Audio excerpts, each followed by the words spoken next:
It's a pleasure to be with you. The title of this talk is Measles, Rubella, and Global Health.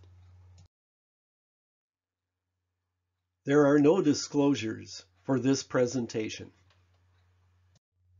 Objectives include review the global impact of measles and rubella, review the clinical aspects of measles and rubella diseases, discuss the concepts of the measles herd immunity threshold and vaccine efficacy coefficients, review the World Health Organization's Global Vaccine Action Plan, strategic goals and objectives, review major measles vaccine schedules, review major concepts behind the 2020 Ethiopia mass measles vaccine campaign during the COVID-19 pandemic, and discuss the importance of global rubella vaccination programs to prevent congenital rubella syndrome. Let's start with a few definitions. Measles is also known as rubeola. Rubella is also known as German measles. For the rest of this session, I will use the term measles for rubeola and rubella for German measles. Measles and rubella are vaccine-preventable diseases. Measles and rubella vaccines are safe and effective in helping the body build protection against these viruses to prevent disease. So if vaccines are delivered on schedule and as recommended, it can keep people from catching and giving these diseases to others. Measles and rubella are diseases that can lead to serious health complications or even death. In unvaccinated pregnant women, rubella can lead to miscarriage or multiple birth defects that together are called congenital rubella syndrome, CRS, as diagrammed. Health problems caused by these diseases overlap. Each of them can cause brain damage, deafness, and blindness. Measles can cause pneumonia and diarrhea, while rubella and congenital rubella syndrome can lead to heart disorders. The health consequences of measles and rubella infection can be lifelong, including economic losses for individuals, families, and societies. Let's spend a few minutes reviewing measles. In 1980, before widespread global use of measles vaccine, an estimated 2.6 million measles deaths occurred worldwide. Measles vaccination resulted in a 73% drop in measles deaths between 2000 and 2018 worldwide, preventing 23.2 million measles-related deaths. Measles vaccine is one of the most cost-effective public health interventions globally.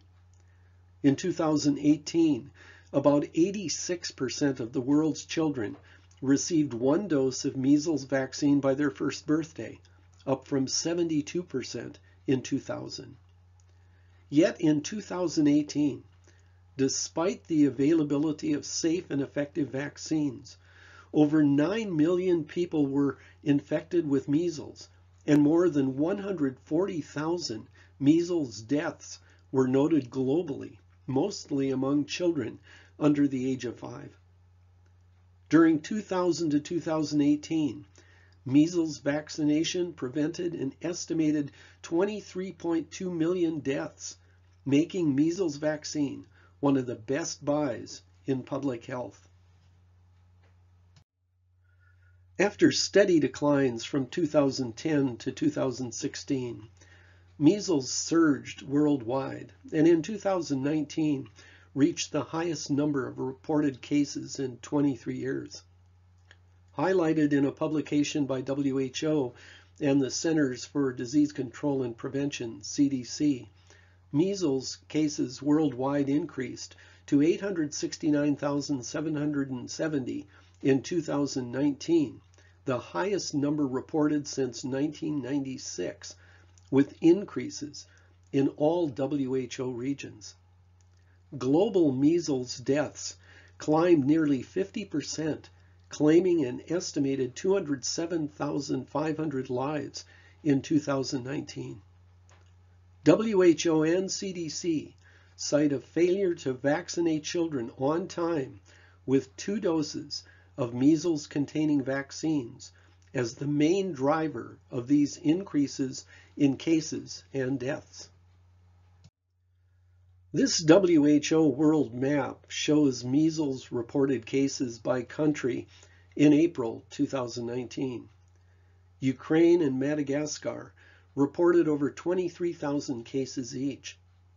Other countries that reported at least 3,900 cases included Brazil, Venezuela, Nigeria, and India. Measles is a viral infection caused by an enveloped RNA virus. It is classified in the genus of Morbillivirus and in the family of Paramyxoviridae. Humans are the only significant natural host for measles. Other primates, like monkeys, can be infected with measles, but are not considered a significant host. Measles is one of the most contagious infectious diseases. 9 of 10 susceptible individuals exposed to a person with measles will become infected. Transmission is by direct contact and infectious airborne droplets generated by breathing, coughing, or sneezes from an infected individual. Measles can remain infectious in the air or on surfaces for up to 2 hours after an infected person leaves an area. Infected patients should be placed on strict respiratory isolation until at least 4 days after rash onset. Let's review the concept of herd immunity for a few minutes. Herd immunity or community immunity is when a large part of a population group or community is immune to a specific disease. If enough people are resistant or have immunity to an infectious agent like measles, that broad immunity provides a zone of protection around those who are susceptible, as diagrammed. While not every single individual may be immune, the group as a whole has protection because there are fewer infection-susceptible people overall. The infection rate then drops, and the disease terminates in that community since the virus can't reach susceptibles to perpetuate its life cycle. So herd immunity protects at-risk populations. There are 2 ways to reach herd immunity in a population group. 1, catch the infection and develop natural immunity, and 2, vaccination. When does a community reach herd immunity? It depends on the reproduction number, or RO in epidemiology.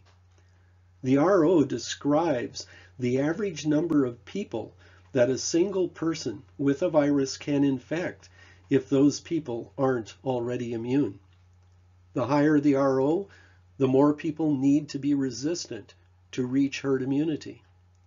Currently, it's thought that the RO for measles is between 9 and 10. This means that one person can infect 9 or 10 other people. It also means that at least 89 to 90% of the population would need to be immune via post-infection immunity or vaccination before herd immunity kicks in.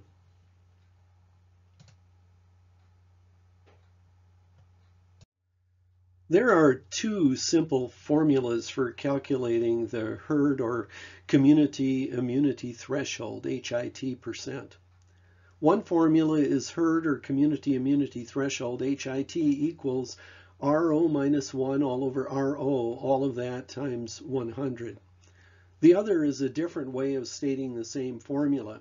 HIT equals 1 minus 1 all over the RO and all of that times 100. Using the first formula, the low measles HIT percent using a reproduction number of 9, which means an average of 9 transmissions from every measles infected person, would be 89%. The higher measles HIT percent using the reproduction number of 10 would be 90%. If herd or community immunity is over 89 to 90%, there should be a decline in community transmission for measles. So if over 89 to 90% of a community or population were immune via a measles vaccination program, that community would have achieved herd or community immunity against measles. Vaccine efficacy to prevent transmissions also factors into herd or community immunity threshold HIT considerations. Vaccine efficacy to prevent disease and transmission must be above the herd or community immunity threshold percent HIT if a vaccine program has the potential of reaching herd or community immunity. A simplified way of considering this is to multiply the herd or community immunity threshold HIT times the vaccine efficacy coefficient VEC. VEC is calculated by dividing 100 by the vaccine efficacy percent to prevent disease transmission. For example, if the 2-dose measles vaccine efficacy to prevent transmission is 97%, the VEC for this vaccine would be 100 divided by 97, which equals 1.03. Multiplying the herd or community immunity threshold HIT of 90% by 1.03 equals 92.8%. So 92.8% of a community or population would need to be vaccinated with 2 doses of measles vaccine that has a 97% efficacy to prevent disease transmission to achieve the community or herd immunity threshold of 90%. If a 2-dose measles vaccine had a 90% efficacy, then 100% of the community or population would need to be vaccinated to achieve the herd or community immunity threshold of 90%. Anything less than 90% vaccine efficacy, like 85% as illustrated, would not be able to achieve the herd or community immunity threshold of 90%, since it would take immunizing more than the whole population to achieve the threshold at 105.8%. Fortunately, the current 2-dose measles vaccine efficacy is high enough at 97% to reach the vaccine efficacy adjusted herd or community immunity vaccine threshold if 92.8% of the community or population is vaccinated. There are classically 3 clinical stages of measles. 1, the incubation stage, 2, prodromal stage with an enanthem, and 3, the exanthem stage with fever. The incubation stage is the period between exposure to an infection and the appearance of the first symptoms. The incubation stage for measles is 7 to 21 days, with most individuals developing symptoms 8 to 14 days post-exposure. The prodromal stage consists of symptoms and signs of a low-grade to moderate fever, dry cough, pharyngitis, coryza or inflammation, and congestion of the upper respiratory tract, conjunctivitis, and an enanthem or rash on the mucosa of the mouth. The whole prodromal stage generally lasts from 3 to 5 days. The enanthem presents with Koplik spots on the oral mucosa. Koplik spots are observed on day 2 or 3 of the prodromal stage and generally last for only 12 to 18 hours, but occasionally may persist for up to 3 days. This child has conjunctivitis of the eyes and early maculopapular rash. Conjunctivitis develops during days 1 to 3 of the prodrome stage and progressively gets worse, continuing into the exanthem stage and resolves with the fever on day 3 or 4 of the exanthem stage. Conjunctivitis commonly precedes complex spots in the prodrome stage. This is a picture of complex spots on the buccal mucosa of the mouth. Complex spots are often seen as irregularly shaped, small grain of sand-sized, slightly red spots, often with a bluish-white central dot. Occasionally, complex spots are hemorrhagic. They are usually seen opposite the lower molars, but may spread irregularly over the rest of the oral mucosa. As previously mentioned, complex spots are observed on day 2 or 3 of the prodrome stage and generally last for only 12 to 18 hours, but occasionally may persist for up to 3 days. This shows complex spots on the palate. The exanthem or skin rash stage follows the prodromal stage. During the exanthem stage, there is commonly a rapid rise of temperature to 103 or 104 degrees Fahrenheit or higher, peaking on day 2 or 3 of the exanthem stage and then falling over a 24-hour period. Persistence of fever beyond day 3 or 4 usually indicates complications. The rash of measles is initially maculopapular, starting on the neck and head, and then progressing to cover the body over 2 to 3 days. This distribution of the rash is often referred to as centrifugal, moving from the central part of the body to the periphery. The maculopapular rash becomes more confluent later in this stage. The exanthem begins to clear by day 3 or 4 and resolves by day 6 or 7. As the rash resolves, it develops a brownish discoloration and exhibits a desquamation or fine flaking of the skin. Conjunctivitis and nasal congestion usually resolve when the fever subsides on day 3 or 4. The cough generally becomes productive or loosens during the exanthem stage and may persist for 10 days. Pharyngitis and cervical adenopathy or lymph node swelling in the neck are common during the exanthem stage. Other symptoms may include generalized adenopathy and splenomegaly. Young children occasionally have diarrhea, vomiting, laryngitis, croup-like symptoms, and abdominal pain. This slide shows measles pharyngitis. This begins and progresses during the prodromal stage. Both pharyngitis and complex spots are seen in the prodrome stage, and both may be observed on the palate. Complex spots present with less general pharyngeal inflammation or general redness and sore throat symptoms versus pharyngitis.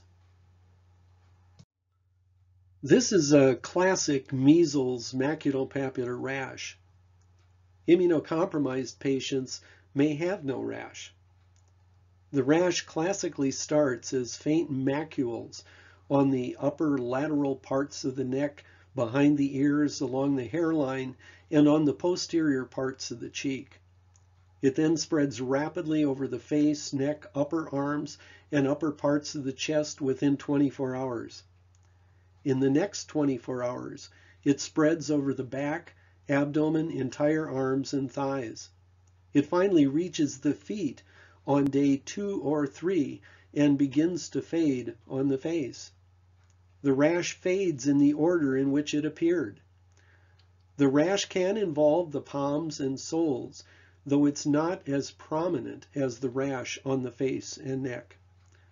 On day 4 to 7, the rash can become pruritic or itch. The severity of the disease is directly related to the extent and confluence of the rash. This is a picture of skin desquamation or flaking of the skin that often occurs at the end of the exanthem stage of measles. The contagious period of measles is from 4 days before skin rash onset until 4 days after the appearance of the rash, or for a total infectious period of 8 days. This is obviously a very important point for public health professionals dealing with a measles case or outbreak. Modified measles occurs in partially immune individuals and is characterized by a generally milder illness with modified symptoms and signs.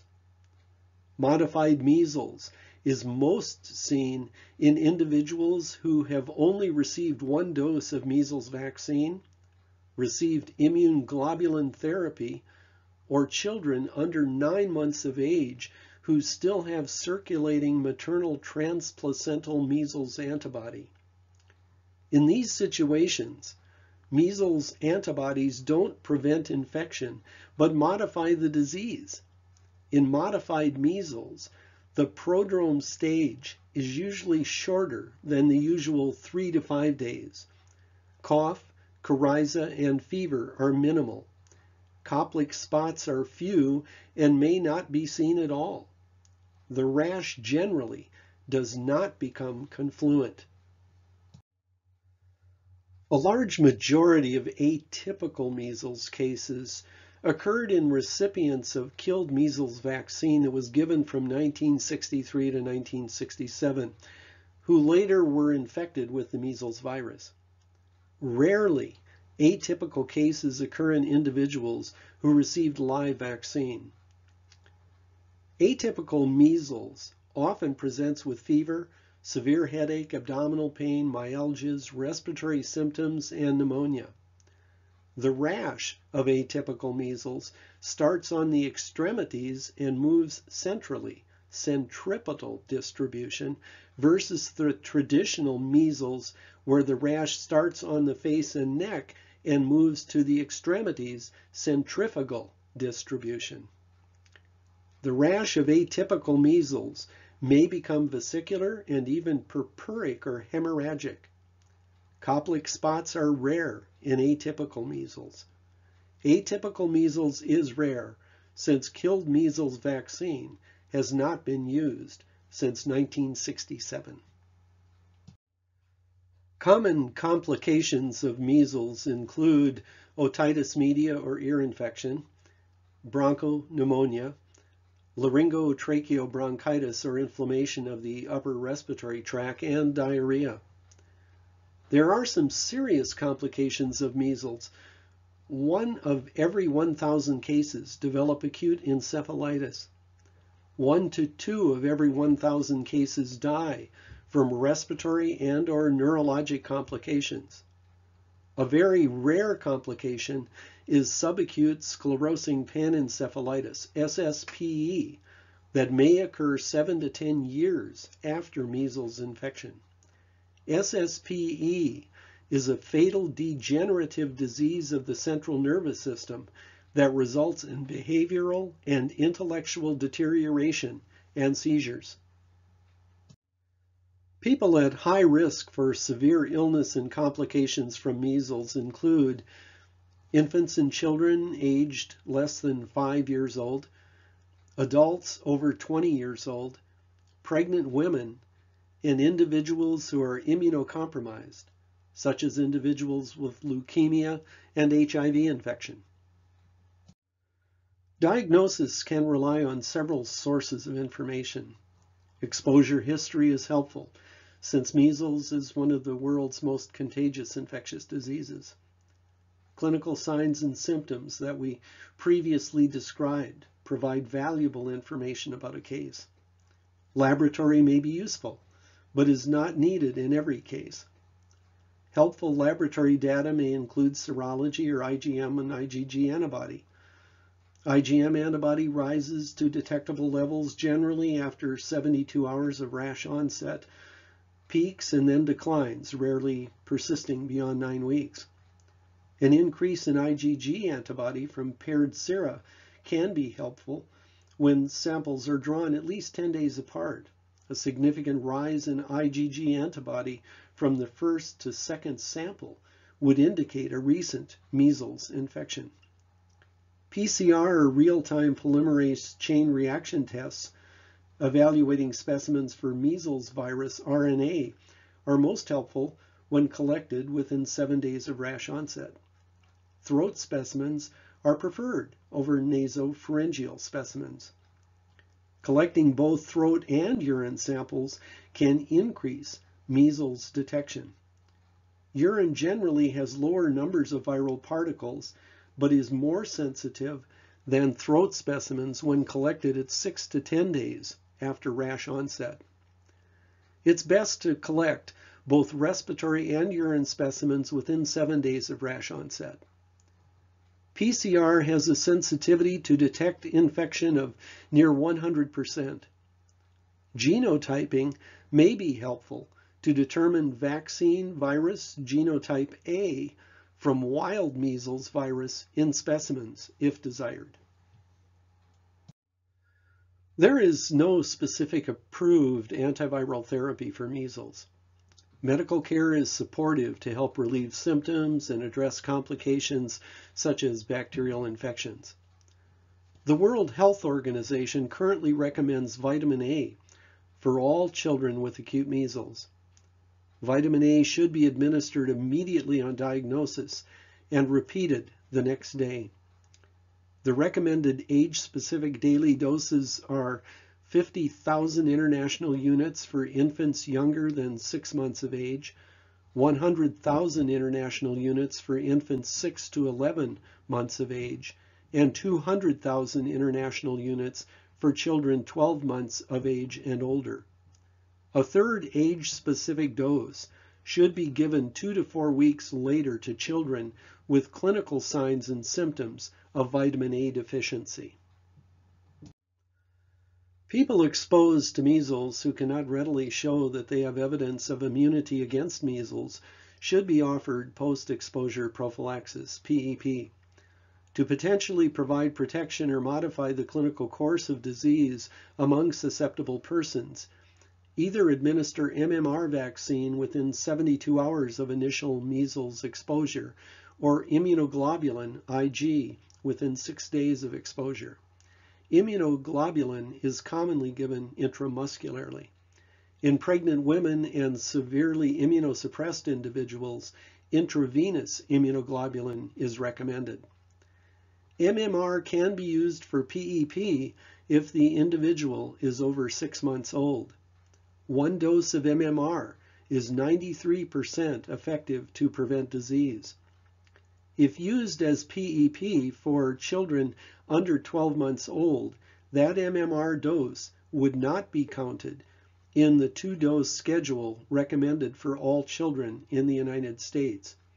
These children should receive 2 additional doses of MMR, one at 12 to 15 months and a second at 4 to 6 years old.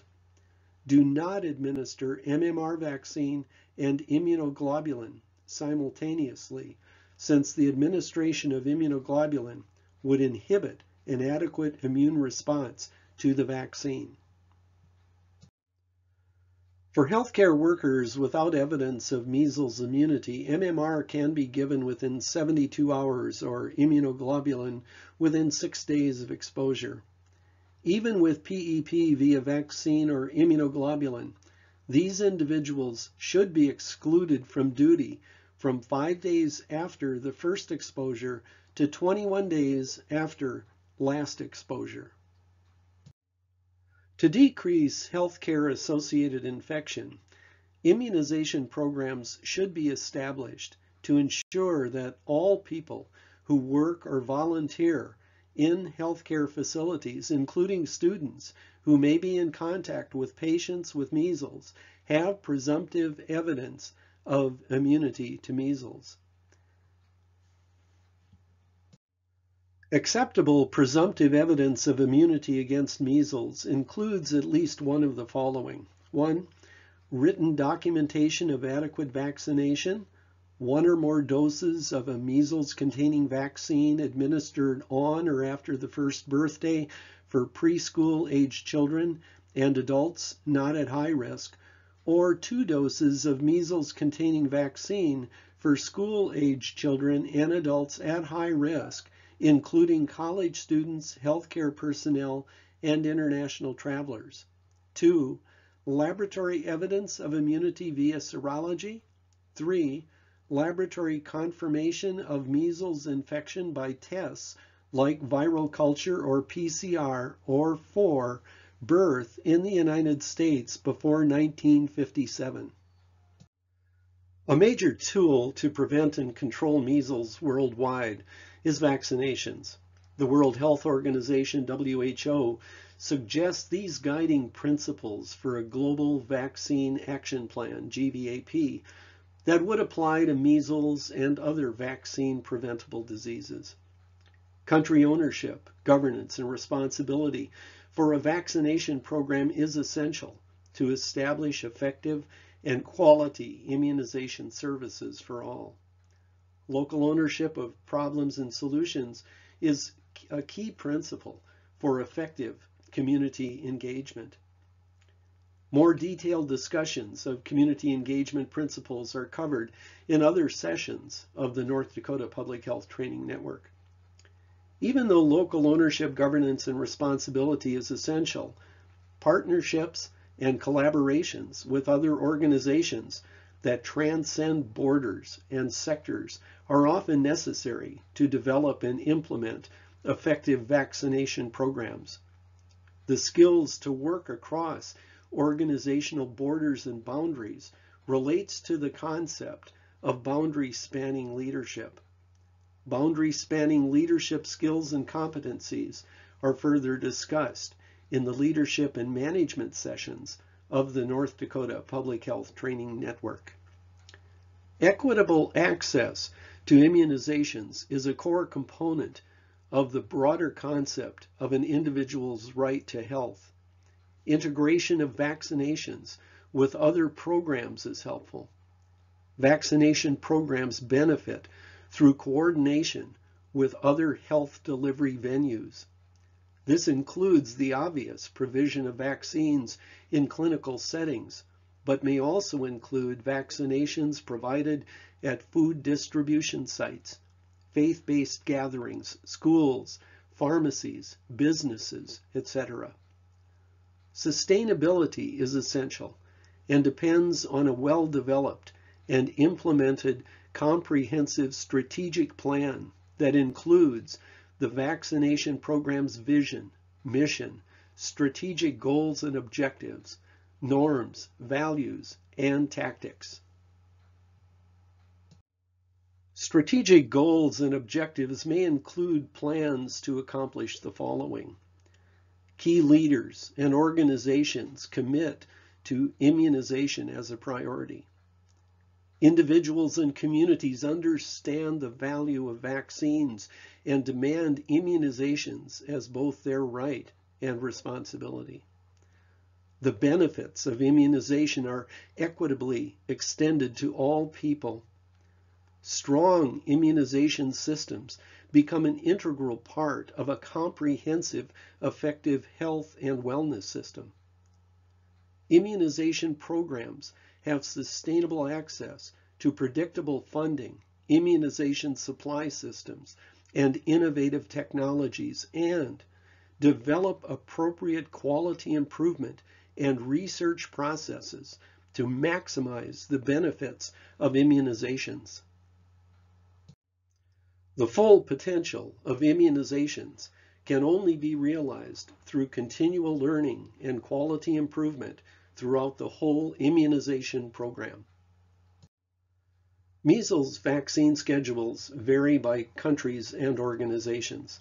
This table provides measles vaccination recommendations for the WHO, United States, and United Kingdom. The WHO recommends 2 doses of vaccine for all children. In countries with high risk of disease, the first dose should be given around 9 months of age. In countries with lower risk of disease, it can be given at 12 months of age. The second dose should be given at least 1 month after the first dose, usually done at 15 to 18 months of age. After 1 dose at the age of 9 months, 85% are immune. a dose at 12 months results in 95% immunity. In the United States, the Centers for Disease Control and Prevention, CDC, recommends a 2-dose measles vaccine schedule, with the first dose given at 12 to 15 months and the second at 4 to 6 years.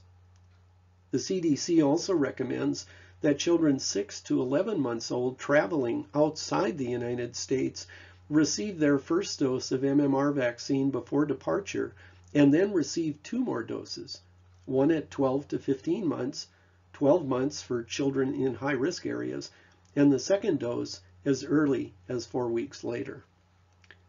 In the UK, the National Health Service, NHS, recommendation is for a first dose at 13 months of age and a second dose at 3 years and 4 months old.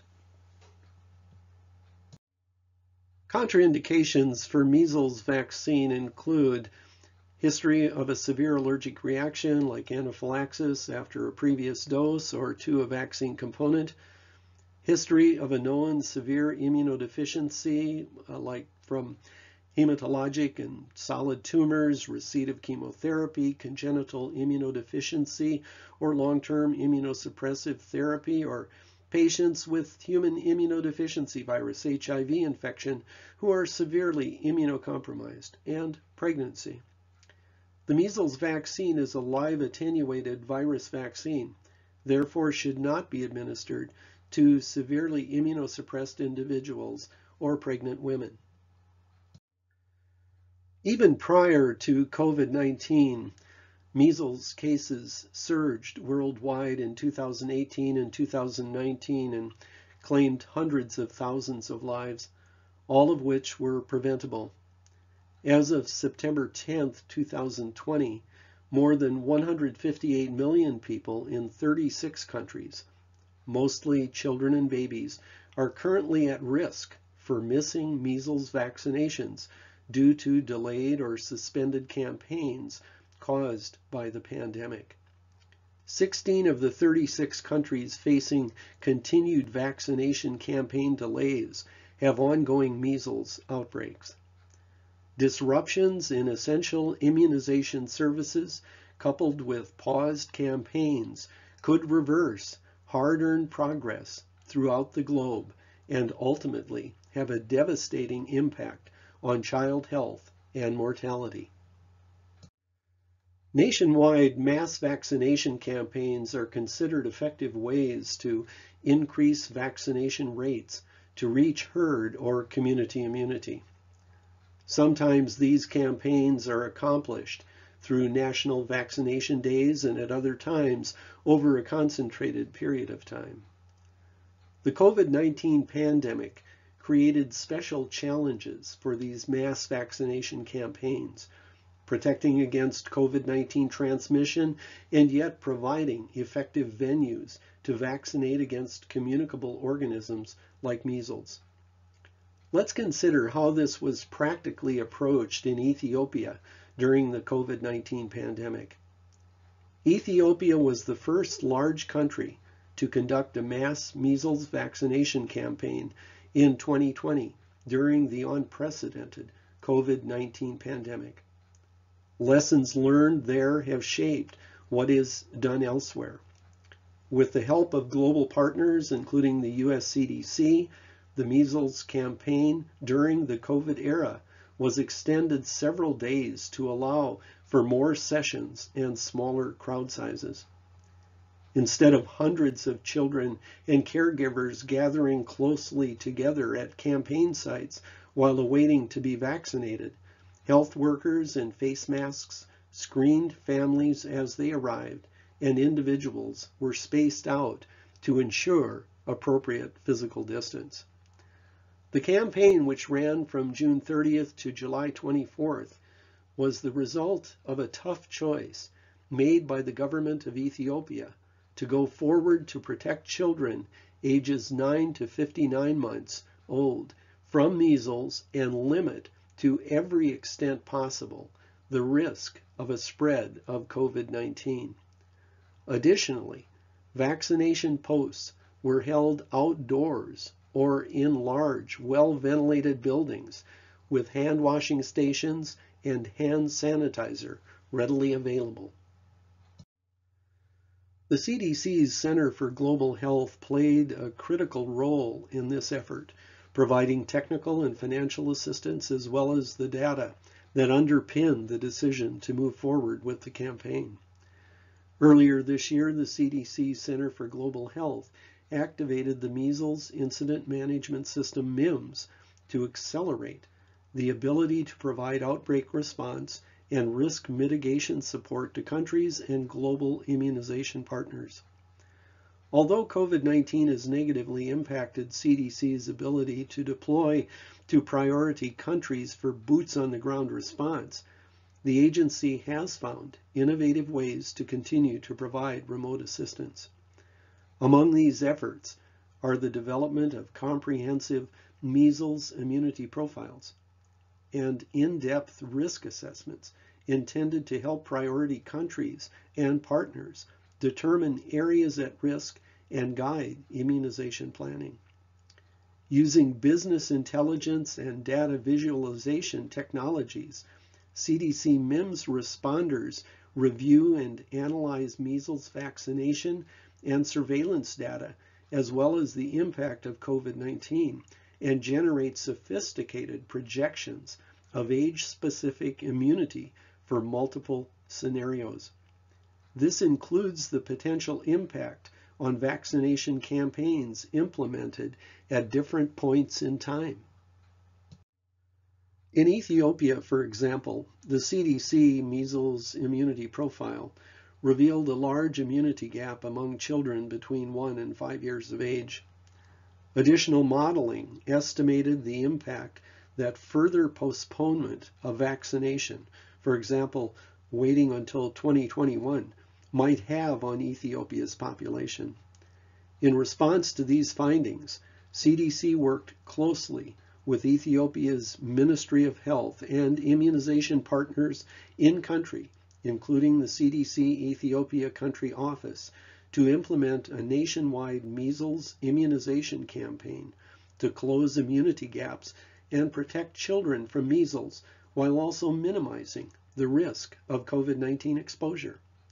Specifically, CDC provided technical and financial support to ensure that more than 6,300 additional health workers were mobilized to minimize crowding and increase physical distancing at vaccination posts. The campaign was extended for 3 additional days to decrease crowd size, and masks and hand sanitizer were provided to all campaign support staff. As a result, over 14.5 million children in Ethiopia were vaccinated who otherwise would have continued to remain at risk for measles infection. Overall, vaccine demand was high, with campaign coverage exceeding the 95% threshold considered best practice for preventing outbreaks. Ethiopia's campaign will serve as a litmus test for other countries, especially the more than 40 that paused their planned 2020 measles campaigns due to COVID-19, looking to safely resume vaccination activities. CDC has now completed measles immunity profiles for all 194 WHO member states and is developing full risk assessments in 5 countries: Chad, Kenya, Guinea, South Sudan, and Angola. International partners and governments have found that CDC's innovative country profiles are powerful tools for helping to illustrate current risk for measles outbreaks in countries, as well as to predict the adverse impact of COVID-19 and the positive impact of possible interventions in the future. Despite the challenges of COVID-19 and travel restrictions, CDC and partners are finding unique and creative solutions to continue to provide measles outbreak response and risk mitigation support, even remotely and virtually. The work done to resume measles vaccination in Ethiopia will help guide future efforts and ensure best practices are implemented as other countries conduct immunization activities during the era of COVID-19. Let's spend a few minutes reviewing rubella. Rubella is transmitted in airborne droplets when infected people sneeze or cough. Rubella is an acute, usually mild, viral disease traditionally affecting susceptible children and young adults worldwide. Rubella infection just before conception and in early pregnancy during the first 16 weeks of pregnancy may result in miscarriage, fetal death, or congenital defects known as congenital rubella syndrome, CRS. As mentioned, rubella infection during pregnancy can lead to miscarriage, defined as the loss of the fetus within 20 weeks of conception, and fetal death, defined as the death of the fetus after 20 weeks of pregnancy but before delivery. Rubella is a leading cause of preventable birth defects. A pregnant woman infected with rubella in early pregnancy has up to a 90% chance of giving birth to a baby with congenital rubella syndrome, CRS. Babies born with congenital rubella syndrome may have some or all of the following symptoms and signs: heart problems, eye problems including cataracts and glaucoma, intellectual disabilities, growth retardation, low birth weight, developmental delays, learning disabilities, deafness, diabetes, enlarged liver and spleen, skin problems, and bleeding abnormalities. 30% of children affected with congenital rubella syndrome die. The highest risk of CRS or congenital rubella syndrome is found in countries with high rates of susceptibility to rubella among women of childbearing age. This is a picture of a classic rubella rash. Generally, rubella infection in children and adults is a mild disease. Rubella infection just before conception and during the first 19 weeks of pregnancy has up to a 90% chance of causing congenital rubella syndrome, which can be devastating. This is a picture of a newborn demonstrating a congenital rubella rash. This is a picture of cataracts caused by a congenital rubella infection. As mentioned, 30% of children with congenital rubella syndrome will die. In 1996, an estimated 22,000 babies were born with congenital rubella syndrome in Africa, an estimated 46,000 in Southeast Asia, and close to 13,000 in the Western Pacific. Adequate vaccination of populations will eliminate this common cause of preventable birth defects, complications, and death. Rubella vaccines are available either in monovalent formulation or in combinations with other vaccine viruses. Commonly used combinations include measles plus rubella, MR, measles, mumps, and rubella, MMR, or measles, mumps, rubella, and varicella, MMRV. Large-scale rubella vaccination during the last decade has drastically reduced or practically eliminated rubella and congenital rubella in many developed and in some developing countries. The Western Hemisphere and several European countries have essentially eliminated rubella and congenital rubella syndrome. 2 recommended doses of measles and rubella vaccine cost less than $2 per child. The World Health Organization, WHO, recommends that all countries that have not yet introduced rubella vaccine and are providing 2 doses of measles vaccine consider the inclusion of the various rubella and measles combined viral vaccine options. In summary, despite the availability of cost-effective vaccines for measles and rubella, these diseases continue to significantly impact susceptible populations globally. The health consequences of measles and rubella infection can be lifelong, including economic losses for individuals, families, and societies. A failure to vaccinate children on time with measles and rubella vaccines is the main driver of global increases in cases and deaths. The COVID-19 pandemic created special challenges for mass measles and rubella vaccination campaigns. The contagious period of measles is from 4 days before skin rash onset until 4 days after the appearance of the rash. The vaccine efficacy adjusted herd immunity threshold for measles is 92.8%. The work done to resume measles vaccination in Ethiopia should help guide future global measles vaccination efforts. All countries that have not yet introduced rubella vaccine should consider the inclusion of the various rubella and measles combined viral vaccine options.